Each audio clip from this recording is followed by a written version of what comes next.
Welcome to Magic Fairy Tales. Let the magic begin. महल की सब खिड़कियां बंद और अंदर सिर्फ एक कमरा रोशन था। वो कमरा शहजादी लूना का था। लूना मेज पर झुकी बैठी थी। उसके सामने शीशे के प्याले में जमा चंद चमकते कतरे थे और कुछ आंखों की तरह लरसते। वो उंगली से उन कतरात को छूती, फिर सांस से उन्हें हल्की भाप देती।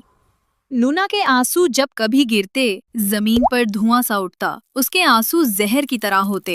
एक कतरा भी गिर जाए तो घास जल जाती और जमीन पर काला दायरा बन जाता।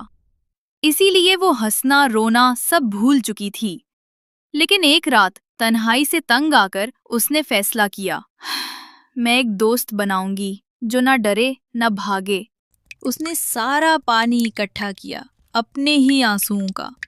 चराग के नीचे बैठकर थोड़ी सी मोम और आंसुओं को एक शीशे के सांचे में उंडेला। उसके हाथ तेजी से चलने लगे। सब डालकर उसने सांचा मेज पर रखा और बिस्तर पर जाकर सो गई।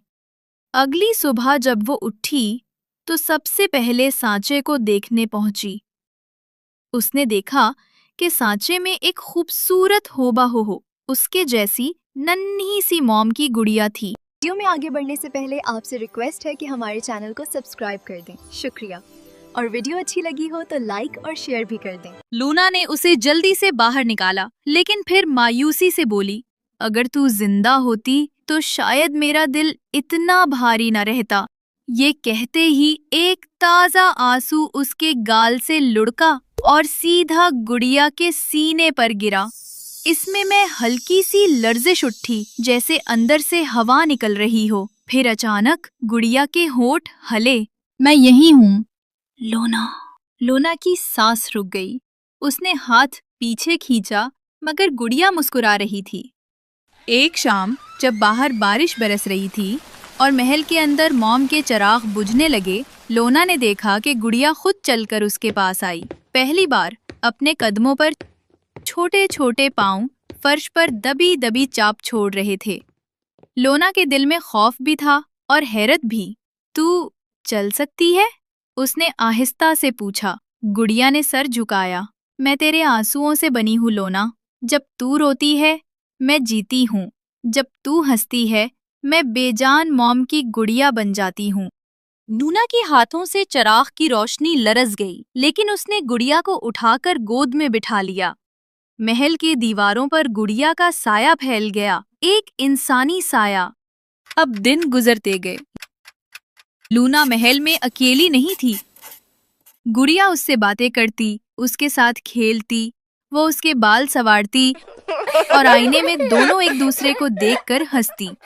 कभी वो दोनों कमरे के फर्श पर बैठ जाती और छोटे छोटे कपड़ों के जोड़े सीती, एक लूना के लिए, एक गुड़िया के लिए। कभी वो किताबें खोलकर कहानियां पढ़ती और गुड़िया जैसे हर लफ्ज पर तासुरात देती महसूस होती। रात को जब चांदनी खिड़की से अंदर आती तो लूना गुड़िया को अपने पास लिटाकर कहती, आज तो बहुत बातें हो गईं, अब सो जा छोटी दोस्त। और यूं लगता जैसे गुड़िया की पलकें भी बंद हो जाती हों। लूना कभी कभी सोचती, काश मैं जान सकती ये मेरी गुड़िया है भी या सिर्फ ख्वाब। कभी सुबह उठती तो देखती कि गुड़िया के कपड़ों पर फूल की खुशबू बसी होती, जैसे रात वो किसी बाग में जाकर आई हो। कभी उसके हाथों पर हल्का सा चमकदार गिर्द लगता, जैसे वो किसी और दुनिया से होकर लौटी हो। एक दिन जब लूना को उसके सवालों ने परेशान किया तो उसने कांपती आवाज में पूछा, क्या तू हमेशा से मुझ में थी? गुड़िया ने आहिस्ता से सर उठाया। पहले मैं मोम की थी, फिर तेरे आंसुओं से नर्म हुई और अब तेरे दुखों से सांस लेने लगी हूँ। लूना की आंखों में हैरत और शफकत दोनों उभरे। वो बोली, मगर अगर तू मेरी तन्हाई है तो जब तू मुकम्मल हो जाएगी तो क्या मैं खत्म हो जाऊंगी? गुड़िया ने कोई जवाब न दिया, सिर्फ चिराग की लो के साथ उसकी पलकों की लर्जिश तेज हो गई। रातें गुजरती गईं और महल में कुछ बदलने लगा। पहले पहल नौकरानियां हैरान हुईं कि लोना के कमरे में दो साए नजर आते हैं, जबकि दरवाजा बंद होता है और शहजादी के अलावा कमरे में कोई नहीं जाता। अब गुड़िया बड़ी दिखाई देने लगी थी और बातें भी करती थी। वो खुद चलती, आईने के सामने बैठती और लूना के जेवरात पहन कर कहती, ये सब मुझ पर ज्यादा जचता है ना? लूना मुस्कुरा देती, मगर दिल में एक अनजानी घबराहट भरने लगी थी।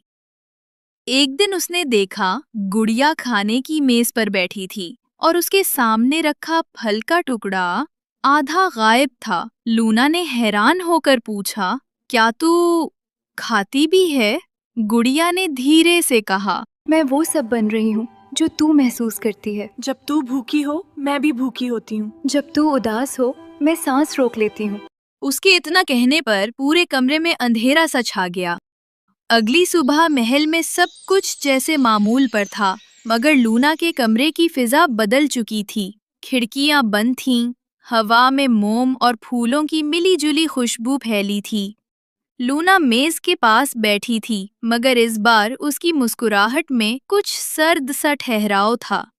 नुकरानी ने आहिस्ता से दरवाजा खोला और चौंक गई। कमरे के एक कोने में एक छोटा सा शीशे का कफस रखा था।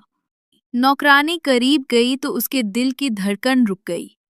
नौकरानी उसे छूने लगी तो लूना ने मुड़कर नरमी से कहा, इससे मत छुए। मगर बीबी, ये तो आप ही लगती हैं। ये मेरी कमजोरी है, मेरी खामोशी, मेरे आंसू। अब ये सब यहाँ बंद है। नौकरानी अपना सा मुंह लेकर वहां से चली गई। कफस के अंदर बैठी लड़की ने कमजोर आवाज में कहा, मुझे आजाद करो, ये दुनिया मेरी भी है। लूना के चेहरे पर लम्हा भर के लिए एक कपकपी आई, मगर फिर वो मुस्कुरा दी। अगर मैं तुझे आजाद करूं तो खुद फिर वही कमजोर लड़की बन जाऊंगी। अब मैं महल की मालिका हूँ और तू? कफस के अंदर से हल्की सी थपथपाहट की आवाज आई, जैसे कोई अंदर से दीवार बजा रहा हो। लूना ने चराग की लू मद्धम की और धीरे से कफस पर कपड़ा डाल दिया। तब से महल में हर रात उस कमरे से मद्धम सरगोशियों की आवाज आती। एक दिन लूना अपने कमरे में बैठी किताब पढ़ने का बहाना कर रही थी, मगर उसकी नजर बार बार उस शीशे के कफस पर जा टिकती, जहां उसकी असल, उसकी खुद बरसों से कैद थी। उस दिन कुछ मुख्तलिफ था। कफस के अंदर कैद लड़की की आंखों में एक नई रोशनी थी। वो अब खामोश नहीं थी, वो अंदर से शीशे की दीवार को छू रही थी और दीवार में हल्की सी दरार डाल रही थी। बाहर वाली लूना, जो कि असल में वही गुड़िया थी और उसने उस रात लूना को कफस में बंद कर दिया था, अचानक चौंक गई। चराग की लौ एक लम्हे को बुझने लगी और कफस से एक चमक फूटी, तेज, रोशन और गरम।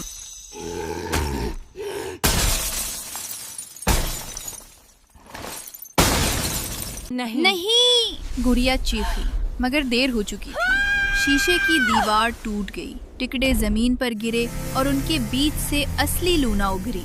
चेहरा कमजोर मगर आंखों में ताकत। कमरे में लम्हा भर को सन्नाटा छा गया। फिर गुड़िया ने आहिस्ता से कदम आगे बढ़ाए। उसकी आंखों में शर्मिंदगी थी। मुझे माफ कर दे, मैंने तेरा सब कुछ छीन लिया। मैं तेरे दर्द से बनी थी, मगर खुद तुझे दर्द में फेंक दिया। नहीं, तू वो थी जो मुझे आईना दिखाने आई थी। मैं खुद को खो बैठी थी। गुड़िया के आंसू जमीन पर गिरे और हैरत अंगाइज तौर पर वो आंसू शीशे के टुकड़ों को पिघला हम गए। अलग नहीं रहेंगे। तू मेरा साया नहीं, बल्कि मेरी बहन है। उस प्यार की गरमाइश का ऐसा असर हुआ कि गुड़िया दोबारा अपनी असल हालत में वापस आ गई। उस दिन के बाद महल में दो लूना रहने लगीं, एक खामोश, एक मुस्कुराती, मगर दोनों एक दिल, एक रूह की तरह। अब शहजादी लूना हर सुबह झीले मुसर्रत के किनारे जाती और गुड़िया के साथ बैठकर कहानियां सुनाती। कभी वो फायरफ्लाइज के लिए गाती, रोशनी बिखरने दो दिल के अंधेरे। कभी वो बटरफ्लाइज को रंग देती। फिर एक दिन हवा में सुनहरी गर्द छा गई। दूर से एक बर्फ का कबूतर उतरा उसके पर चमक रहे थे और चोंच में एक नन्हा सा खत था। लूना ने जैसे ही खत खोला, उस पर लिखा था, ए मोम की शहजादी, शुमाल की सरजमीन अंधेरी हो गई है, हमारे सूरज के शौले बुझ गए हैं, सिर्फ तू ही अपनी रोशनी से उसे जगा सकती है। लूना ने गुड़िया की तरफ देखा। हम जाएंगे ना? गुड़िया ने कहा, जरूर, रोशनी को कभी कैद नहीं रहना चाहिए। वो दोनों चांदनी से रोशन रास्ते पर निकल पड़े। परिंदे उनके साथ उड़ने लगे और आसमान पर उनकी रोशनी के निशान बनते गए।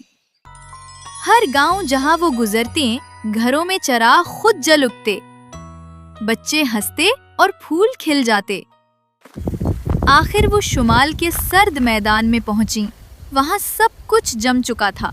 दरख्त बर्फ में डूबे थे, पानी पत्थर बन चुका था। लूना को ये सब देखकर दुख हुआ और उसकी आंखों में आंसू आ गए। आंसू का एक कतरा जमीन पर गिर गया। कतरा गिरते ही जमीन से रोशनी निकली और बर्फ के नीचे से फूलों की सांस उठी। आसमान नीला हो गया। गुड़िया बोली, ये है तेरे दिल का जादू लूना, तू जहाँ हंसती है वहाँ जिंदगी लौट आती है। शुमाल की सल्तनत के लोग घुटनों के बल बैठ गए। शहजादी, तुमने हमें रोशनी दी है, हम तुम्हारे शुक्रगुजार हैं।